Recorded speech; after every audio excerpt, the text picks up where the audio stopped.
Non, non, je ne compte pas du tout arrêter la trotte. Oui, je commence déjà par répondre à cette question, puisque c'est la question qui s'est posée dans le titre et dans la miniature de cette vidéo qui était bien putaclic. Non, je ne compte pas arrêter la trotte, mais on verra ça juste après l'intro. Yo les petits potes, bonne année déjà, pour commencer, bonne année 2024. Oh putain, ça faisait longtemps que j'avais pas tourné devant la cam, ça fait bizarre, mais en même temps c'est trop cool. Et oui, il s'en est passé des mois sans vidéo sur cette petite chaîne YouTube. Mais bon, je vais vous expliquer tout ça juste après, vous allez comprendre pourquoi je suis un peu absent et pourquoi ça risque de réarriver en fait finalement. Bon, ça va, me faites pas la tête pour la miniature et le titre. Si vous avez l'habitude de YouTube, vous savez très bien que toutes les vidéos FAQ ont une miniature et un titre putaclic qui n'ont rien à voir avec la moitié des questions. Moi au moins ça a un petit peu à voir et en plus j'ai répondu direct. Franchement legit. Ah, il y a le chien qui aboie. Alors, si tu es nouveau sur cette chaîne YouTube, bah déjà je t'invite à t'abonner si jamais ça t'intéresse. Je fais beaucoup de vidéos en rapport avec la trotte, que ce soit des tutos sur les reviews de pièces, des reviews de pièces tout court. Donc quand je disais tuto review de pièces, c'est pour choisir tes pièces, ton guidon, ton deck, etc. etc. Et puis d'autres concepts, voilà, qui sont déjà vus mais qui sont plutôt sympas. Donc je t'invite à aller checker si jamais ça t'intéresse. Je rappelle que l'abonnement c'est gratuit et en plus ça me fait plaisir. Donc à consommer sans modération. Putain, oh là là, ça craint. Bon, du coup, pour les nouveaux qui veulent pas entendre ce que je vais dire en début de vidéo qui va pas durer très longtemps, je vous invite à suivre le chapitrage sur la petite barre de progression YouTube là, tu vois, si tu veux avancer directement aux questions. Pour ceux qui me connaissent et qui du coup veulent savoir pourquoi un peu je suis beaucoup absent, bien c'est pour une raison très simple, je pense que certains l'ont vu sur Instagram. Et je vais me marier. Oui, j'ai demandé ma copine en fiançailles, en mariage. Forcément, bah ça m'a pris beaucoup de temps. Pour vous expliquer un petit peu, je vais pas rentrer dans les détails parce qu'on n'est pas là pour ça. Je me suis ouvert la tête, donc ça on s'en souvient, il y avait une vidéo là-dessus, machin et tout le bordel. Une semaine avant ça, bah, j'ai mis mon accompli front que je viens de poster sur Instagram il y a quelques jours là. Sauf que du coup, quand je me suis ouvert la tête, je me suis dit bah vas-y, pendant une petite semaine, je vais pas rouler, histoire que les points de suture ils se résorbent et tout ça. Sauf qu'à ce moment-là, bah c'est aussi le moment où bah moi j'étais en pleine organisation pour ma demande en fiançailles. Donc du coup, pendant une semaine, j'ai pas roulé et j'ai pas du tout pensé à YouTube. Hein. Je pouvais pas tout penser en même temps et tout faire en même temps, donc il a bien fallu que je déconnecte certaines choses de ma vie pour pouvoir me concentrer sur d'autres. Parce que pour ceux qui ne le savent pas, je pense que tout le monde le sait, mais alors je fais pas ça en mode je me la racle et tout ça, mais 90-95% de tout ce qu'il y a sur cette chaîne YouTube et sur mes autres réseaux et tout ça, bah ça vient tout de moi en fait. Que ce soit pour filmer la vidéo, avoir l'idée de la vidéo, la monter, etc. bah du coup, il faut forcément que tout soit fait de ma part, puisque bah j'ai personne pour le faire avec moi quoi. Alors je suis pas en train de me plaindre, attention, mais c'est quelque chose qui prend du temps. Et forcément, quand tu as un travail primaire à côté, sachant que la trotte et les vidéos YouTube c'est du secondaire, et bah, il faut arriver à s'organiser pour avoir le temps de tout pouvoir faire. Et c'est parfois assez compliqué, donc forcément j'ai dû faire du tri dans mes activités. Et je me suis dit que c'était très bien de revenir avec cette vidéo FAQ que je devais faire depuis les 1000 abonnés. Aujourd'hui j'en ai 1250, donc je suis bien à la bourre. Sachez que pour moi dans ma tête, j'ai jamais arrêté YouTube. Je vous le précise comme ça et je vous en parle là parce que c'est important, on est un peu entre nous et tout ça dans cette vidéo. Moi jamais dans ma tête je me suis dit je vais complètement arrêter de faire des vidéos YouTube, ça m'a saoulé, etc. Non, clairement c'était une pause que j'avais pas le choix de faire et qui en même temps m'a pas fait tant de mal que ça. Que je vous avoue que j'étais bien dans ma spirale des une vidéo par semaine, c'était très cool, mais mine de rien ça demandait un minimum d'effort constant. J'avais pris l'habitude, donc c'était rentré dans mon quotidien à moi de me dire vas-y je fais une vidéo par semaine, donc passer du temps sur le montage, sur le filming, etc.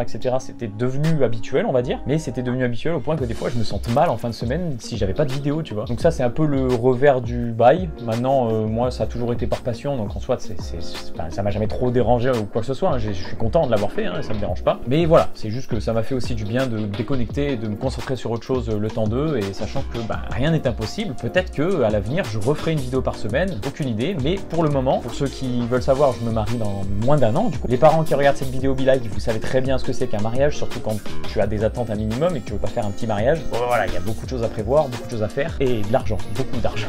Bref, tout ça pour vous dire que je pense pas pouvoir refaire une vidéo par semaine comme je l'ai fait dans l'année 2023, mais il y aura toujours des vidéos, ça c'est sûr et certain. Bref, maintenant que cette petite intro est finie, on rejoint les gens qui ne sont pas forcément abonnés ou même qui le sont mais qui ont juste pas voulu entendre mes explications. Coucou, vous allez bien, c'est pas grave, on vous en veut pas. Quand je dis on, je parle de moi et mes multiples personnalités, ainsi que mes 3 chats et mon chien. Et on va passer directement à la première question qui fait un petit parallèle avec la première question à laquelle j'ai répondu quand vous venez commencer cette vidéo. C'est une question qui m'a été posée, du coup je vous avais demandé de me les poser sur la publication Instagram que j'avais faite. Il y a quelqu'un qui a pas dû comprendre puisque je l'ai mis dans l'onglet communauté sur ma chaîne YouTube à ce moment-là, et quelqu'un a posé la question dans l'onglet communauté. Mais c'est pas grave, il y en a qu'une, on va y répondre. Donc c'est Hugo-BHLT. Ça fait combien de temps que tu rides et quand est-ce que tu comptes arrêter? Donc comme je vous ai dit, ça répond un petit peu. Bon, déjà combien de temps, comme je le dis à chaque fois, je sais pas trop puisque j'ai pas vraiment regardé, j'ai pas de photo précise où il y a la date dessus et je me dis ah putain, c'est là que j'ai commencé, tu vois. Donc ça fait environ 13 ans, voilà, quelque chose comme ça. Et quand est-ce que tu comptes arrêter? Et bah du coup là ça fait un parallèle au début. Je ne compte pas arrêter. Maintenant, ce qui va me faire arrêter la trotte au bout d'un moment, bah, c'est clairement ma santé physique, mon âge et mon emploi du temps aussi, parce que malheureusement je peux pas me découper en 4 et je peux pas non plus forcer sur mon corps s'il est trop fatigué. J'ai encore de la marge, hein. Là je vais avoir 28 ans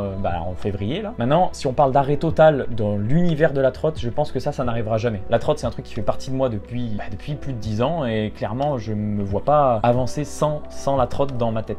C'est une partie intégrante de moi. La trotte fera toujours partie de ma vie, quelle qu'en soit la forme. On va passer aux questions de Instagram. Par contre, déjà, il faut que je retrouve la publi. Pour commencer, on a Mathieu, donc Madran, qui m'a posé une petite question et qui m'a dit « Montre et explique tes tatouages de BG ». Alors pour commencer, j'en ai un à la cheville que je vous affiche une photo juste ici. C'est un tatouage en fait que j'ai fait par rapport à ma luxation de la cheville. Quand je me suis luxé la cheville, je n'avais pas forcément pour idée à ce moment-là, mais plus tard avec le temps, je voulais faire des tatouages de toute façon dans ma vie. C'était quelque chose que j'ai toujours voulu faire. Et mon premier tatouage, c'était plus qu'évident qu'il soit en rapport avec la trotte parce que j'étais sûr de mon choix. Et puis là, j'ai réfléchi à une idée toute bête. Et en fait, au milieu de ce tatouage que vous voyez juste ici, c'est moi qui est en train de faire un brief flip sur l'arrêt de bus devant chez mes parents.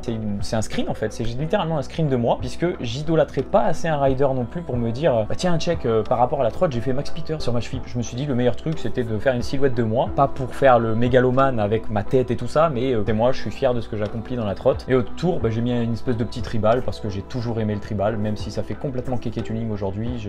Donc ça, c'était mon premier tatouage que j'ai fait en 2018. Non, je l'ai fait en 2016, je crois. Ensuite, pour les autres, ça, les gars, c'est simplement mon signe astrologie. Voilà, donc moi, je suis Verseau. Du coup, ici, avec les petits pointillés, ça fait la constellation au milieu. Évidemment, tu as le symbole avec les deux vagues au milieu et la jarre qui est Verseau, puisque c'est le dessin du signe astro. Oui, parce que je sais pas, ça doit être mon côté féminin, mais j'aime beaucoup les signes astrologiques. J'ai fait celui-ci qui se trouve sur mon avant-bras et celui-là, bah, c'est à la base issu en fait d'une montre à gousset que j'ai retrouvée qui était à ma grand-mère. Et l'heure qu'il y a dessus, c'est simplement l'heure de ma naissance. Et ce qu'il y a autour, et bah, c'est une petite personnalisation du tatoueur qui me l'a fait. Je lui ai dit, si tu veux faire des choses autour, tu as carte blanche, fais un peu ton style, etc. parce que j'aimais bien ce qu'il proposait. Il m'a proposé ce dessin-là, j'ai kiffé et je l'ai fait. Et le dernier en date que j'ai fait chez le même tatoueur, puisque celui-là et celui-là c'est le même et celui-là aussi c'est le même. Celui-là en fait c'est un rapport avec quand j'étais petit, la fiole. Je lui ai pas donné d'indice précis, mais je lui ai dit je veux une araignée dans une fiole et il m'a proposé ce dessin-là que j'aime vraiment beaucoup. Si je vous raconte vite fait, en fait c'est simplement parce que quand j'étais petit, je sais pas pourquoi, me demandez pas pourquoi, mais j'étais passionné d'araignées et de Spider-Man, voilà. Mais moi chez moi j'avais l'avantage d'avoir plein d'araignées et en fait je capturais des araignées dans des bocaux,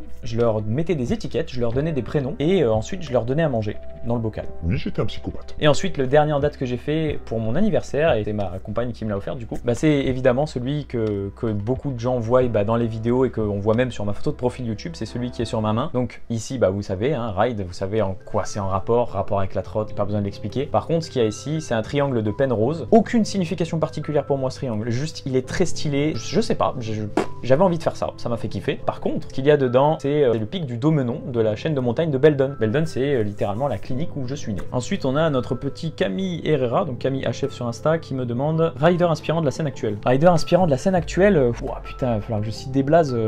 C'est compliqué parce que je retiens pas forcément leur nom. Il y en a beaucoup, il y en a vraiment beaucoup aujourd'hui. Des riders inspirants, donc qui moi personnellement m'inspirent. À la limite, il peut y avoir Alf Bars, mais c'est même pas une vraie, c'est pas une inspi pour moi parce que c'est pas le genre de tricks que je ferais et je le sais très bien. Par contre, il est inspirant de fou parce qu'il a une authenticité incroyable, ce gars. Il a des tricks Spark, c'est une vraie zinzerie. Après, si je devais citer d'autres noms, il peut y avoir Mathis Nérou aussi, qui est clairement un rider inspirant parce que il a un sacré level et en plus de ça, il est très authentique dans sa façon de rider. Je veux dire, tu le vois rider dans un parc, en général, tu le reconnais, tu sais que c'est lui, tu vois. Après, franchement, je vais pas épiloguer parce que des riders inspirants, il y en a beaucoup dans notre génération actuelle et honnêtement, je les ai pas tous en tête. On a Jordan Maglione qui m'a demandé, selon toi, qu'est-ce que le monde de la trotte doit améliorer ou arrêter pour mieux avancer? Déjà, améliorer, j'ai envie de te dire, à la limite, c'est l'ouverture d'esprit. Aujourd'hui encore, justement, il y a tellement de styles différents dans la trotte en elle-même qu'on se retrouve avec des gens qui font des espèces de petits murs invisibles de notoriété, de niveau, etc. etc. Après, ça, c'est un peu dans tous les sports, ça a toujours été de toute façon. Et avant, c'était, quand la trotte a commencé à apparaître, du moins, c'était entre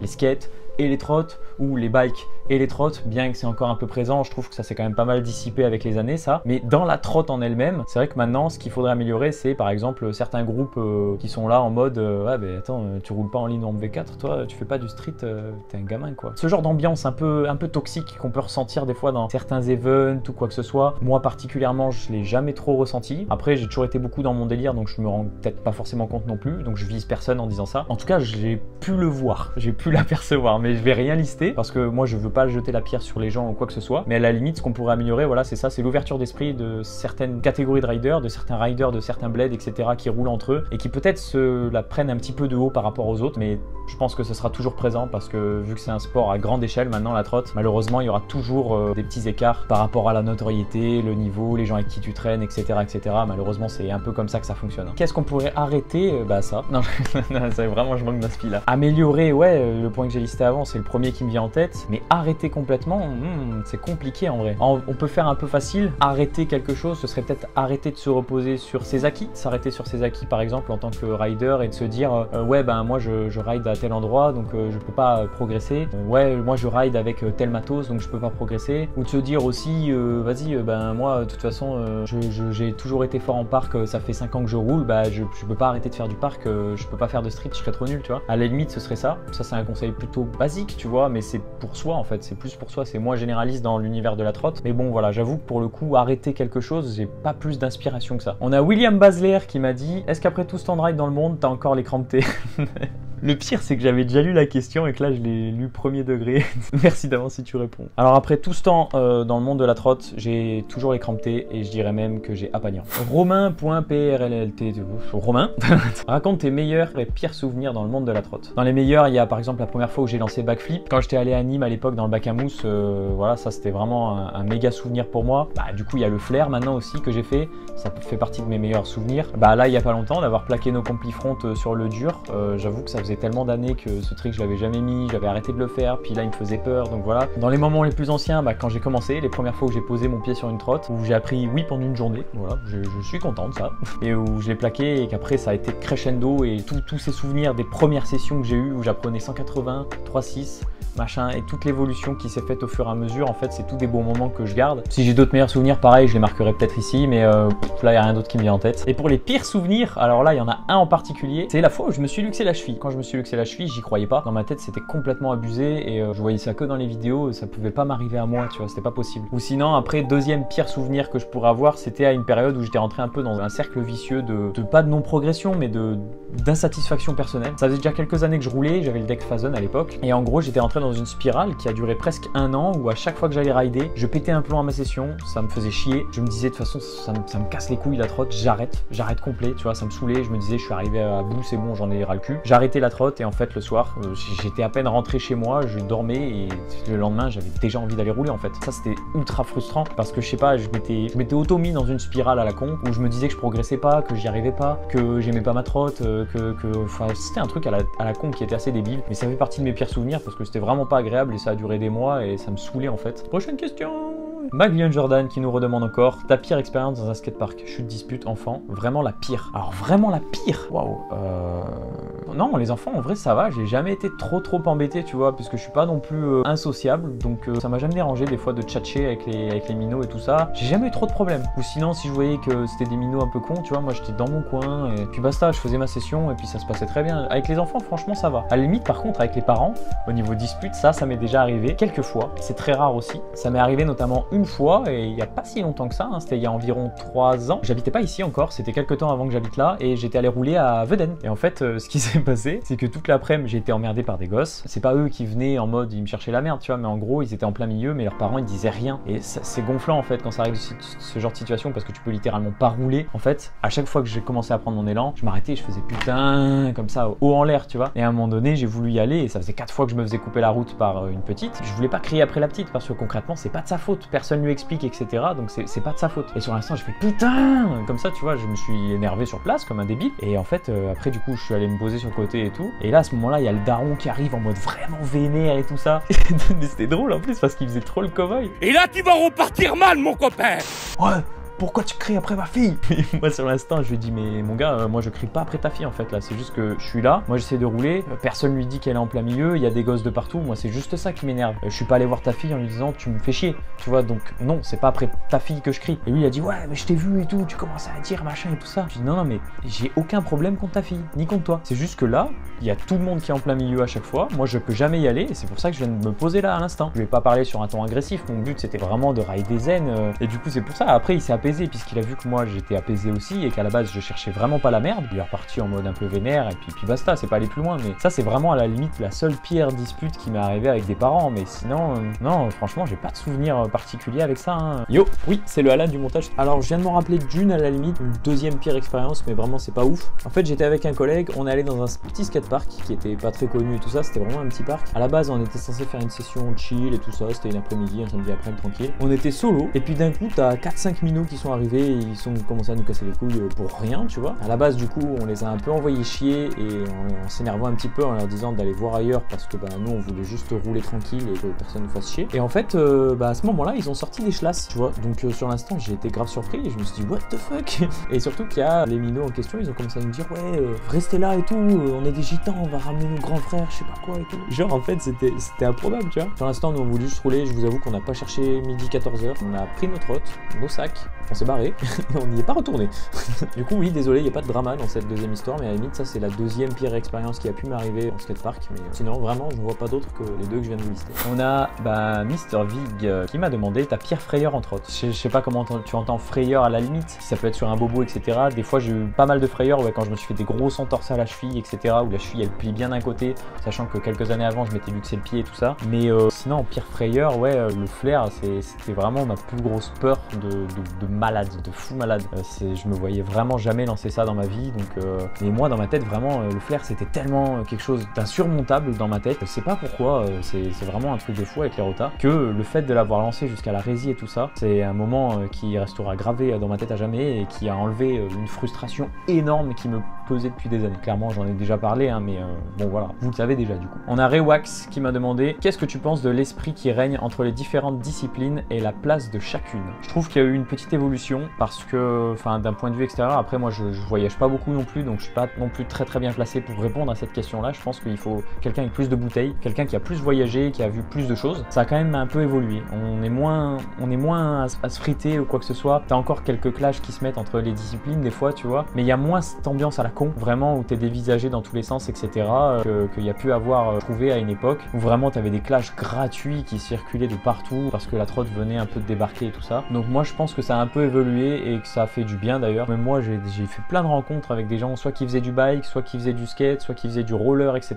Maintenant si on peut revenir, comme je disais un peu tout à l'heure, plus quelque chose est démocratisé aux yeux de tous, à peu près tout le monde. Tu vas le voir, tu lui dis je fais de la trotte freestyle, la moitié des gens savent ce que c'est. On va dire que les 3/4 des gens savent ce que c'est. Tu y allais il y a 10-15 ans en arrière, tu disais je fais de la trottinette freestyle, non, non, personne ne connaissait ce que c'était. Et qui du coup dit quelque chose qui est plus démocratisé aux yeux de tout le monde, dans la discipline en elle-même, des fois il peut y avoir des divisions à la con qui se créent. Là je reviens sur le point de la trotte, les autres je sais pas trop, mais tu vas avoir des gens qui vont se diviser eux-mêmes en se boycottant les uns les autres alors qu'à la base tout le monde pratique le même sport. Et si je dois même tout englober, un sport freestyle de base c'est une liberté, c'est un truc, c'est vraiment un univers à part et c'est sacrément con que y en ait qui se mettent des bâtons dans les roues, etc. On a le petit Nance qui m'a demandé et sinon les riders que tu trouves sous-cotés. Putain, il y en a pas mal, il y en a pas mal. Parce que comme moi je l'ai déjà dit dans certaines vidéos, pour moi un rider c'est pas forcément un mec qui a du level, c'est un esprit, une faculté à être ouvert d'esprit, à justement à kiffer, etc. à regarder les autres kiffer, à comprendre et tout ça. C'est pas juste t'es trop bon et tu gères de ouf dans ce que tu fais. Pour moi, il y aurait mon collègue de Greux, Romain Fontaine, pourrait avoir Lévi Davec aussi. Alors là c'est vraiment les premiers noms qui me viennent en tête. Non, c'est en vrai t'es un peu sous-côté toi aussi, hein. Alors, il fait pas de rota ni rien, mais par contre en street et tout, franchement, putain il m'a surpris plus d'une fois quoi, vraiment. Là je vous avoue qu'à tête chaude comme ça, là j'ai pas trop d'inspi, mais je tâcherai de vous en noter 2-3 juste ici, comme tout à l'heure finalement, je vous les note juste là, si jamais vous voulez aller voir leur Instagram. Et ensuite on a S1J4L, je me souviens plus du tout de ton blaze. De toute façon les riders d'Avignon, vous allez savoir qui c'est, et toi tu te reconnaîtras aussi. Des gros projets de prévus, il me demande.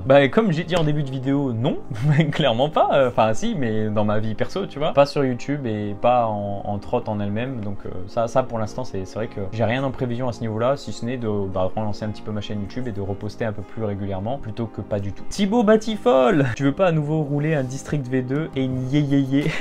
Alors, un District V2, le cas c'est que le mien il est fichu, donc j'ai pas envie de le péter. Celui que vous avez vu probablement dans la vidéo, l'histoire de District, d'ailleurs que je vous invite à aller voir si vous n'avez pas vu, parce que putain, celle-là c'est, je pense, l'une de mes plus grosses vidéos de la chaîne YouTube. Et la yé, pour ceux qui savent pas, c'est une barre de chez Grit qui ressemble à ça. Et avec un peu de chance, je vous ai retrouvé en plus la photo où il y a le deck District V2 dessus.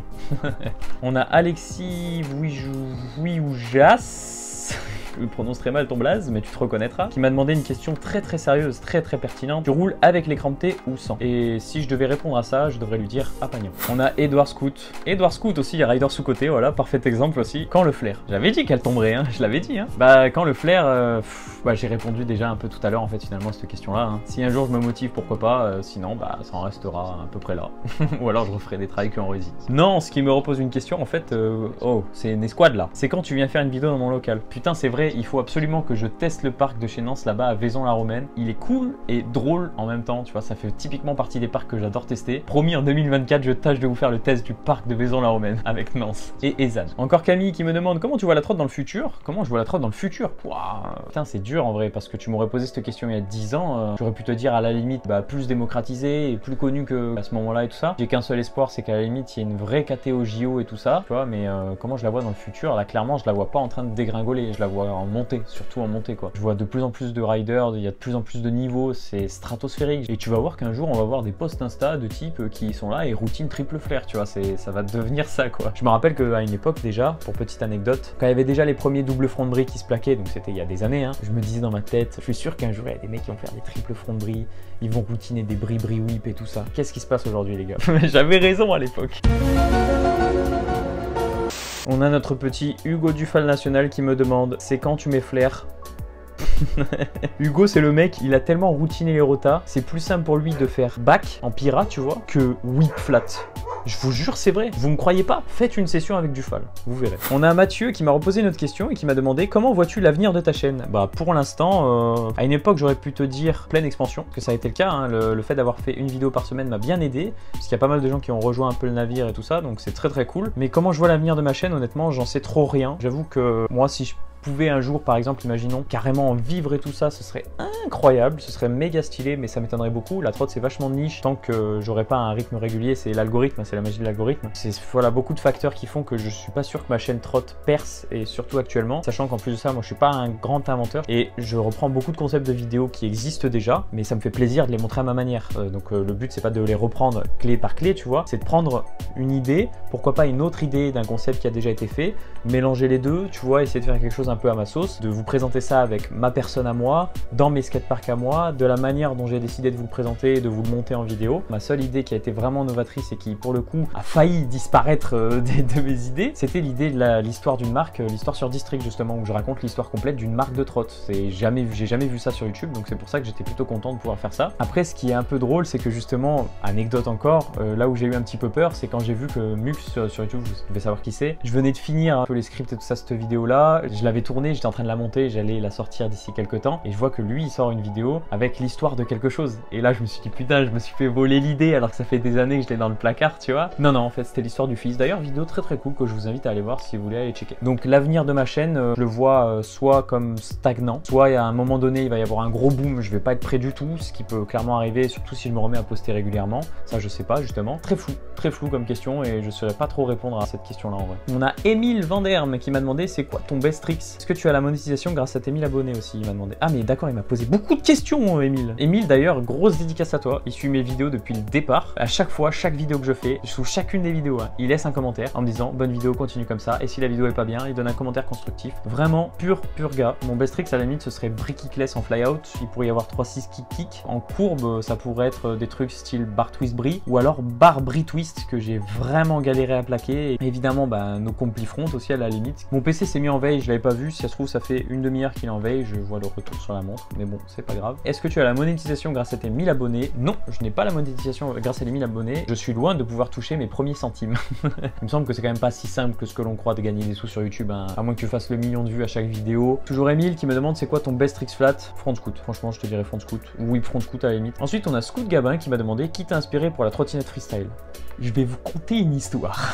Qui m'a inspiré? Alors il faut savoir qu'à l'époque, il y avait pas beaucoup de riders qui étaient présents sur la scène trotte, et notamment les premiers riders qui m'ont inspiré, ça a été la team Mad Gear quand j'ai commencé à rouler. C'est pour ça que ma première vraie trotte complète, c'était celle-ci, c'était une Mad Gear Pro signature. On a évidemment Brandon Smith, ça a été une grosse inspiration, Brandon Smith. Je me souviens que même pendant un temps, il y avait une edit qui m'avait marqué. Je me souviens vraiment que pendant des mois, je l'ai regardé tous les jours cette edit. Max Peters, bien évidemment aussi. Juicy Carter quand il faisait du parc à l'ancienne. Jack Clark évidemment qui était aussi une pure tuerie. Jara Mini Soukup, je sais pas comment ça se prononce. On a Victor Scoot 21 qui m'a demandé tu comptes venir au Québec? Et sinon je te suis depuis plusieurs années et tu mérites beaucoup plus. Alors déjà première réponse, tu as une image de profil en backflip, GG à toi. Et c'est super sympa ce que tu dis gros, vraiment, ça me fait vraiment plaisir. Je sais pas si je mérite plus qu'un autre, tu vois. Et pour répondre, est-ce que je compte venir au Québec? Non. non, c'est clairement très loin. Voilà, c'est vraiment pas prévu pour le moment. Et ensuite, pour terminer cette vidéo FAQ qui mine de rien était assez longue, il y a eu pas mal de questions. On a Pablo, tiré du bas, coudre. Coudre, qui m'a demandé c'est quoi ton skatepark préféré. Sur Grenoble, mon parc préféré, dans les parcs que j'ai roulé, disons, ça aurait été les quais et la Bifurque, très clairement, parce que c'est là-bas que j'ai passé mes plus grosses sessions. Ah, il y avait bien Fontaine-la-Poya aussi. Fontaine-la-Poya, je sais pas ce que j'ai avec ce parc, mais je l'ai toujours adoré. D'ailleurs, dans les meilleurs moments que j'ai oublié de lister tout à l'heure, les inaugurations de Fontaine-la-Poya, les petits contests sur Grenoble, tout ça, c'est des choses que j'ai oublié de lister. Et clairement, les contests à l'époque aussi, ça faisait vraiment partie de mes meilleurs moments. Maintenant, ici, à Avignon, ce serait bien, je pense, l'île sur la Sorgue. Vraiment, j'ai replaqué beaucoup de tricks, j'ai plaqué beaucoup de nouveaux tricks. J'ai passé beaucoup de sessions là-bas où je me suis régalé. Donc très clairement, mon parc préféré de la région et de là où j'habite actuellement, ce serait vraiment l'île sur la Sorgue. Bon et bah voilà, après cette longue vidéo FAQ, vous avez vu, j'ai fait un montage beaucoup plus chill. Le but, c'était pas de tout cutter, etc. Je voulais m'exprimer plus librement. C'est vraiment une vidéo à regarder en mode posé, devant son canapé, en train de boire un café. J'espère que ça vous fait plaisir aussi de revoir ma tronche. Évidemment, on se revoit dans une nouvelle vidéo très bientôt. Et comme je le dis à chaque fois, et je changerai pas de slogan parce que j'aime bien, on se retrouve très bientôt dans vos skateparks préférés.